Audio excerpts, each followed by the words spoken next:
शिवसेना शिंदे गटाचे 10 ते 12 आमदार महाविकास आघाडीच्या संपर्कात आहेत असा दावा उद्धव ठाकरे गटाचे नेते संजय राऊत यांनी केला होता।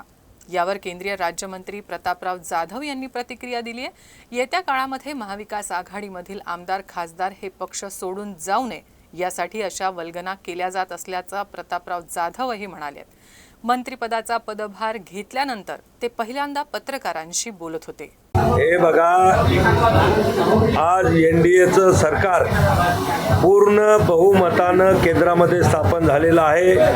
293 खासदार हे आदरणीय नरेंद्र मोदीजींच्या नेतृत्वात त्या ठिकाणी निवडून आले। जवळपास 10 ते 12 अपक्ष आमदारांनी सुद्धा त्या ठिकाणी बिनशर्त पाठिंबा दिलेला आहे। आज 305 खासदाराचं बहुमत संसदेमध्ये आमच्याजवळ आहे आणि जे काही संजय राऊत असतील किंवा सगळे विरोधी पक्ष असतील हे घाबरलेले आहेत की त्यांना माहीत आहे की येणाऱ्या पुढच्या काळामध्ये आपले खासदार आपले आमदार हे त्या पक्षामध्ये त्या ठिकाणी जातील, आपल्या पक्षामध्ये काही शिल्लक राहणार नाही आणि म्हणून त्या आमदारांना भीती दाखवण्यासाठी किंवा त्यांना थांबवण्यासाठी अशा प्रकारच्या खोट्या वल्गना विरोधक त्या ठिकाणी करत आहेत।